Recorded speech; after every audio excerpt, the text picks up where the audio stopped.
Hello and welcome everybody. I've had to re-upload this again because I didn't realise that I had an issue with the PlayStation 5 controller microphone, and so the last video I uploaded on my own YouTube didn't have any audio of me speaking. So I thought a good way around it is to record a commentary of the video I did.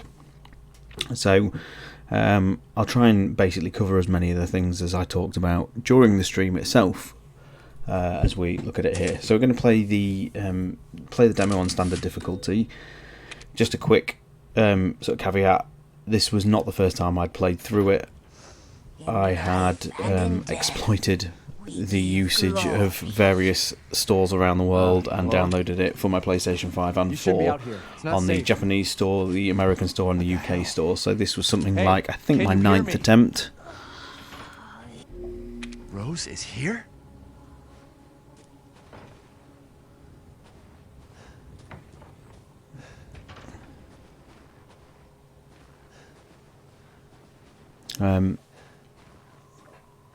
So yeah, we're not going to look at any of the cutscenes. I'm just going to skip them all as we go through it, and yeah, we'll just sort of talk through it. So I said, because Nick had already done the previous video where he sort of took it carefully and had a good look round, I pretty much know what I'm doing here. So we just run through it, and I try and highlight some very interesting things.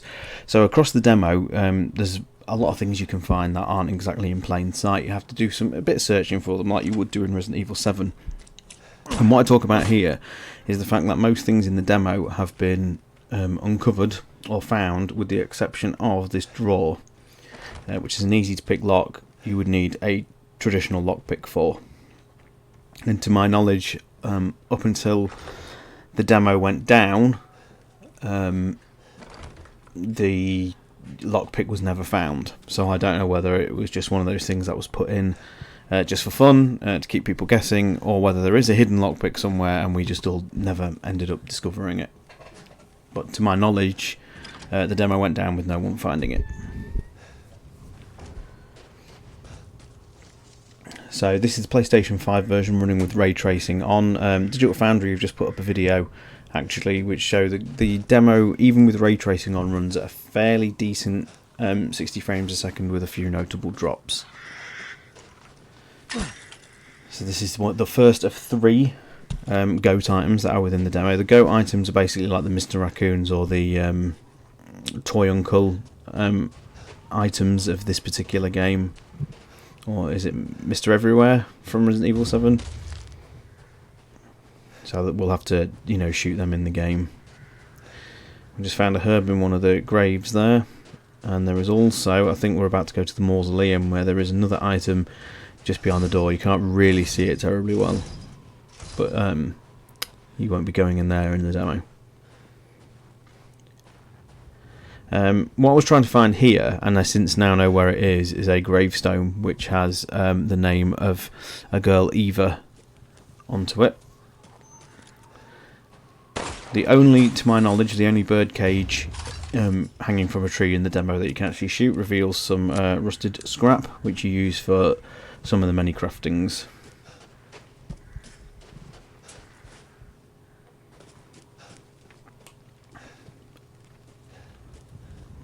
The graphics are particularly impressive, and I've since tested all the versions, and I must say even the OG PS4 runs it particularly well. All the demos are running in uncapped frame rate, so you do get some mixed results. Here are the 4 houses. That's Moreau there, and I was talking about here that, like Resident Evil 4, if we look up, there is treasure items lodged within the scenery, exactly like Resident Evil 4. So this is the first treasure item in the demo that I picked up.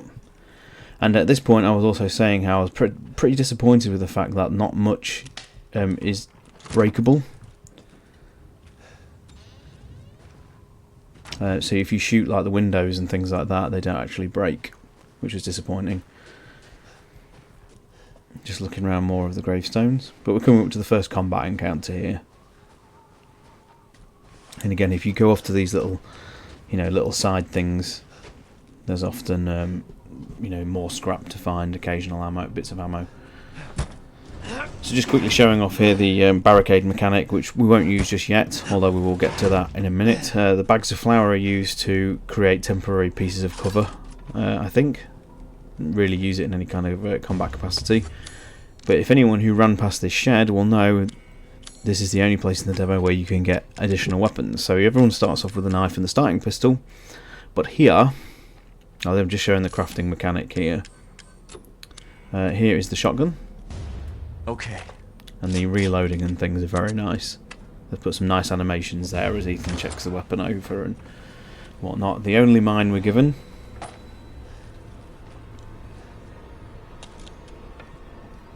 And we're about to go outside. The first lichens of which are in the field.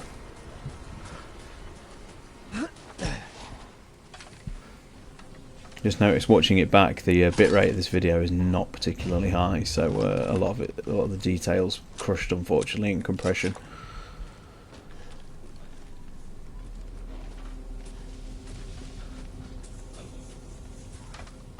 It's just the field looks like a bit of a pixelated mess watching it back, so apologies.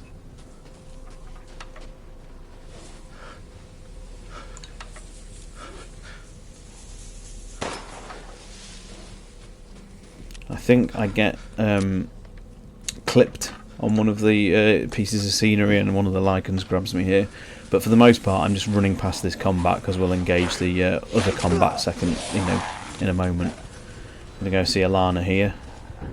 Close the door. And we're just going to skip everything in this demo because by now you've all seen the content. So usually you would jump through the window to carry on the progression within the demo. We're not going to this time. I'm going to craft more handgun ammo and we're going to go down the hill, because if you go down the hill some more lichens have arrived, and this is where you get the meat of the combat in the demo. There's two combat encounters really. One is the initial arrival within this field, and here is the second one. We just take a brief aside to vault over the fence, Leon RE4 style, to shoot the next of the goats. That's the second of 3 in the demo now. And we just literally run to safety, vaulting over the fences, running all the way back down to the house that we just explored, because we're going to show you off some of the siege mechanics. So we can go straight into the door. I'm going to pull that shelf to, and I'm going to wait for the lichen. There we go. Now don't let the AI trick you. It's not crazy here at the minute. I mean, if you were to just shoot this one off, you would just literally just grab the planks again. But we're going to set the first mine down. There we go. I'm going to back up. First lichen down.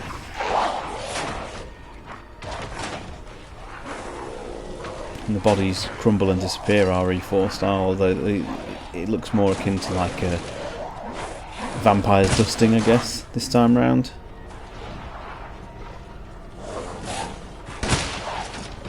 I've seen a few people criticise the AI of the lichens, and it is worth saying that in casual and standard difficulty they do just tend to like walk up to you single file. If you play it on hardcore though, you will find that they dodge the bullets quite a lot, and in many ways a lot more satisfying an experience. Whether they've just been toned down AI wise for the demo remains to be seen, of course. And they do drop, they don't drop ammo I've seen so far, but they do drop crafting parts to make ammo. So whether you know, the Crimson Head podcast or Resident Evil podcast, George Trevor is going to be happy with that. We'll best just find out. But you've seen a couple of the dodges there, but ultimately it doesn't pose you any issue. What you find, the healing mechanics more or less the same. So you just hit R1 and use the healing fluid. But you do. Oh, here's the third and final goat, which is on top of the church there. There we go. Interestingly, though you obviously pick up green herbs, you're not able to use them. They go into a separate subcategory in the inventory where you have to use them to create actual healing medicine. You can't use herbs on their own this time around. You have to use chem fluid and a herb to create the medicine. And gunpowder and scrap to create bullets. And they're the only things, I believe, that we can craft in this demo. At this point, I was just pointing out how if there is any footprints, they're very, very light. They're not as defined as other games that have snow in, unfortunately. Which is your favourite pixel that you can see now?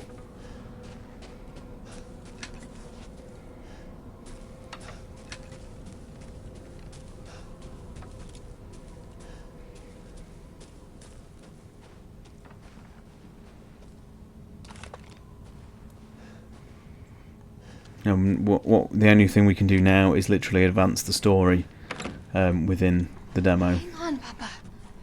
So, leaving these two alone, we have to now jump out the window. We must do something quick. It was at this point, I believe, someone in the chat said I'm compared to Nick, this is like watching an action movie, and Mako on the Discord said it was like watching Doom or something like that, or AJ, I think it was, maybe said that it was like watching Doom. I think in the final game these are just going to be like treasure items. Here I say I've seen a few people equip the knife to open one of the boxes, but you don't need to, you just hit the X or A button, what will be on the Xbox. There's the chair that was hilariously tweeted by Rael. You know, everybody's favourite uncle had a chair like that at UK barbecues. It's a quintessential European chair. There's another one in the trailer.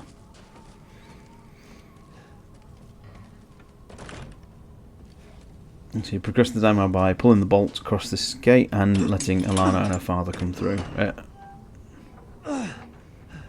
Come on, it's clear. Again, we skip to get as much gameplay in as we can. I'm sure Louisa will help.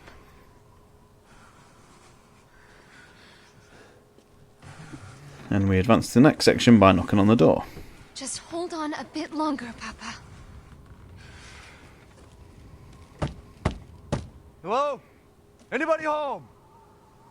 Maybe a familiar voice. Louisa! Open up! It's me, Elena! Stop shouting. You'll draw the monsters. And it was here where I said, you know, I remember when the pictures of this guy first were shown and people were thinking, hey, it's Nikolai. It was rather comical.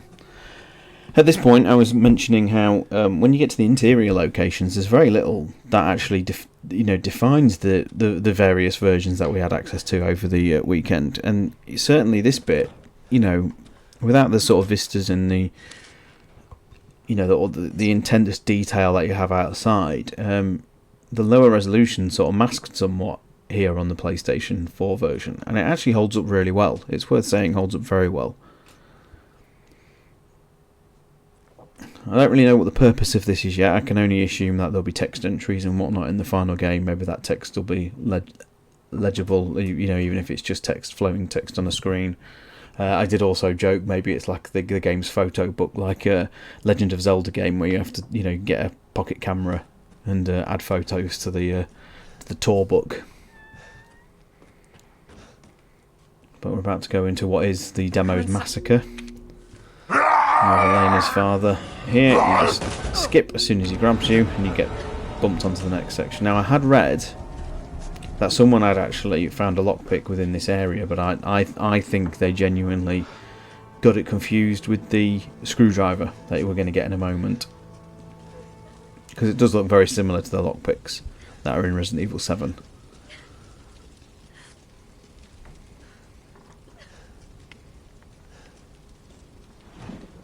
But trying to leave no stone unturned, yeah, we get blitzed through this quite a bit.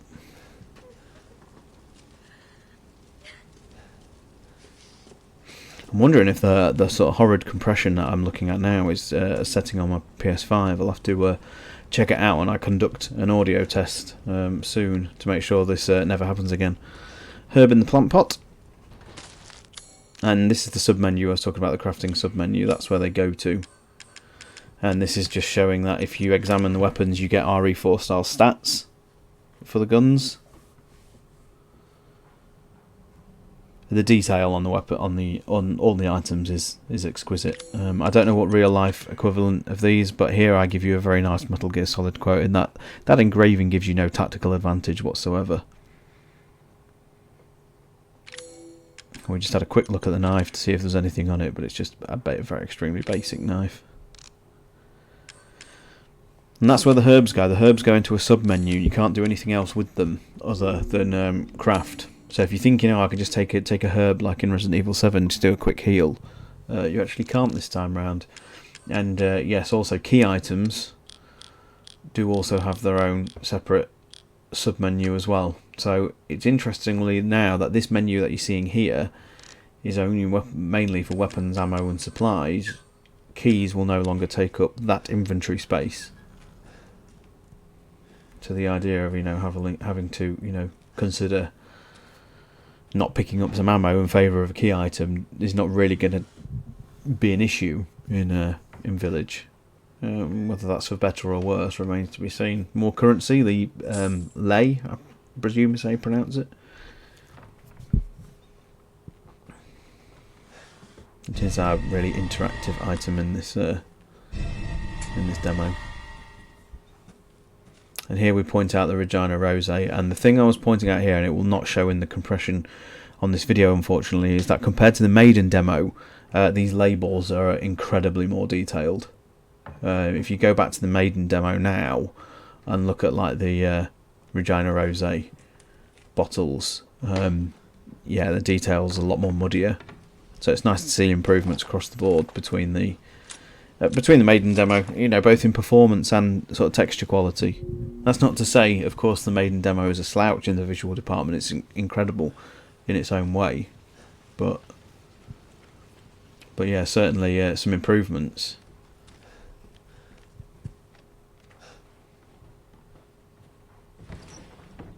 One thing I don't really show off in this particular video, and I don't talk about it, it's fun to actually look back on retroactively. The fire's moving fast. You'll have to forgive me for not remembering Ethan's voice actor name, but he does very good work in this. Considering the flack he got for as a character in RE7. What are you thinking? And we are in the belief that is Nicole Tompkins playing Elena.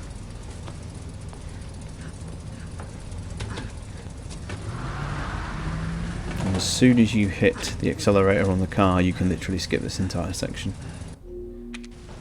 Don't worry, and try not to breathe in the smoke. I know. Thank you, Ethan. You're kind.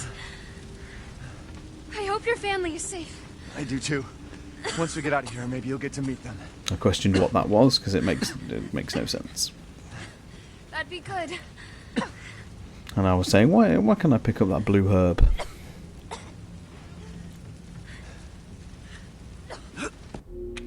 So, farewell, Elena.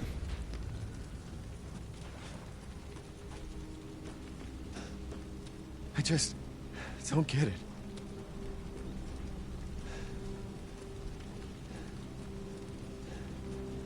I was thinking that there'll probably be some additional items or something hidden in those shelves in the final game, in these little nooks and crannies. RE7 was very good at needing your psychostimulants or whatever to be able to look for a lot of the supremely hidden items.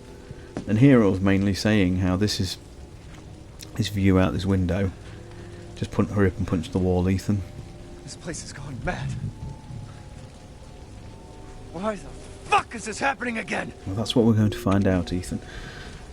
But what we're saying here was this view is something we're not generally privy to in Resident Evil. You don't often get sort of grand vistas like this. I know in RE6 it would have things like the quad tower over in the distance, but certainly in this kind of setting with this vast valley in front of us, it's very unique to a Resident Evil game. This, and yeah, obviously it's very similar in style and theme to Bloodborne. But that's no bad thing. But it certainly creates a unique atmosphere, which I think is very welcome in Resident Evil. I think it's forever impressive that there's been this many entries into the series now, and it can still do something that's not necessarily original to the series, but sorry, not original to gaming or horror in general, but certainly unique to this series. Who's there?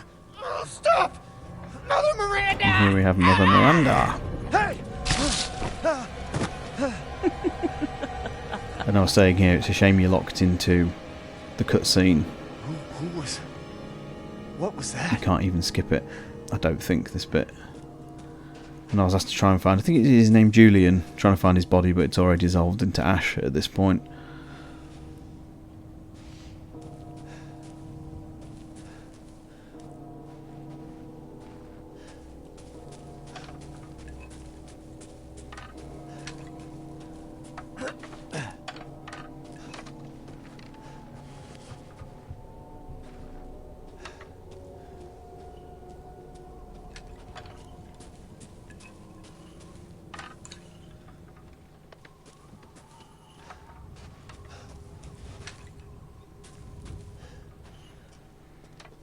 And I think we were just looking for any last minute things we may have missed at this point. Just vaulting through, looking for any additional last minute bits, but yeah, I mean, for the most part,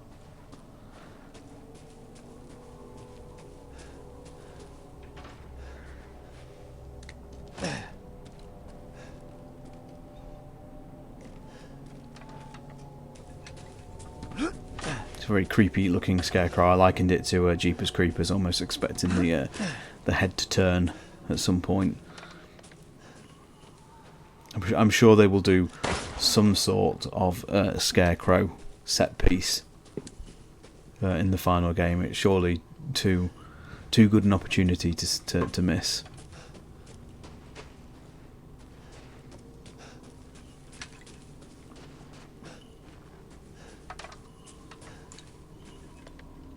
And at this point I was asked to try and shoot his hat off, and this is where we go into another look in the environmental or lack thereof environmental interactions. So we go back into the church and I try and shoot a few things, and to my surprise,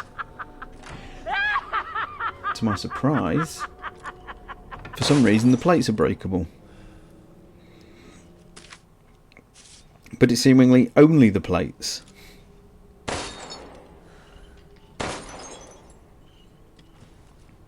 At one point, I think it's Rigatoni Western asks how to 180 turn, because he said he couldn't get it going. It's hold back and circle or B, obviously depending on your console of choice. And at this point, I will actually fast forward this bit, because all we do is try and look around aimlessly for this gravestone, which I couldn't find in the end.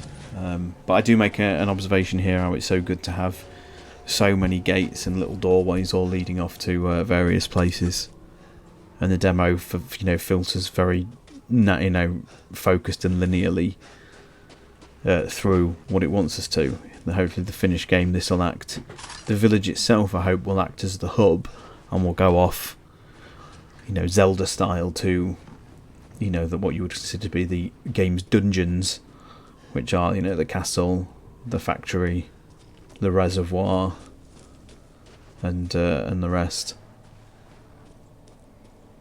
Ceremony site.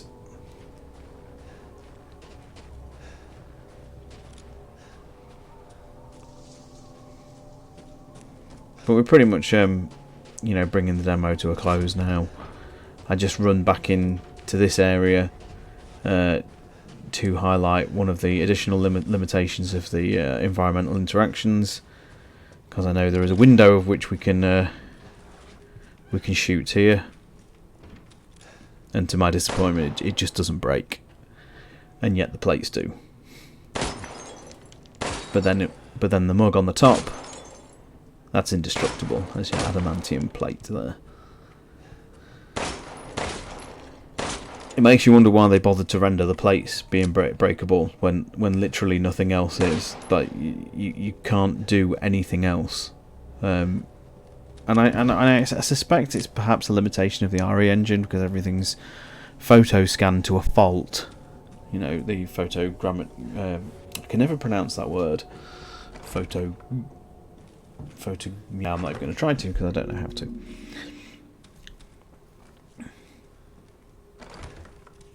Again, you know, we try knifing some apples and it's just totally non-interactive. It's such a shame.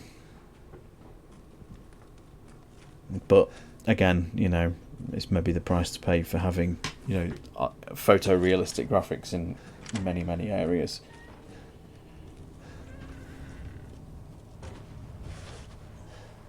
So, I mean, that pretty much covers everything I think I found in the demo. We've pretty much got all the items, all the weapons, shot the 3 goats, triggered the additional lichen encounter. The only thing I couldn't find, like I say, is this grave you can examine, unfortunately. It's nothing too amazing, it's just, I think it's a child's grave. I think the person is only like 11 years old at the time of their death. The year range indicates I think the person was 11 or something, and their name was Eva, I think.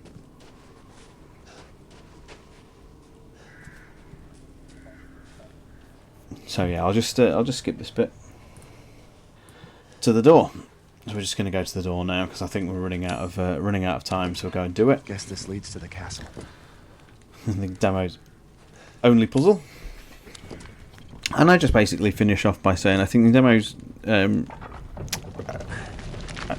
think it's good, but I think it definitely had the benefit of being able to play it more than once, you know, and by, like I say, exploiting the regions and being able to do what I did allowed me to Nothing but blood. get a feel of the game more so than people who only had the chance to do it once. And I'm not saying, like, you know, first impressions were bad or anything like that, but I don't feel I got the greatest sense of feel of the atmosphere or anything like that, because I think, you know, because you know you're under a timer, most people I know just tended to blitz it and miss a lot of stuff.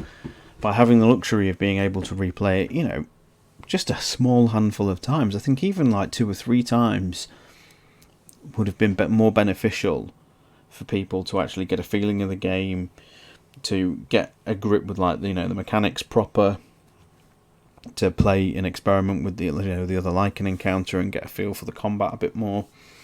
Maybe just have had 2 runs, maybe an hour.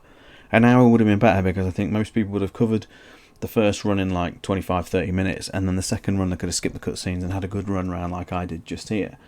And I feel people were denied that, and I certainly felt that by the end of, like, you know, my 9th run or whatever. And when I say 9th, it's because sometimes I'd get like 2 runs within the half an hour across some of the playthroughs, because I would just literally blitz it.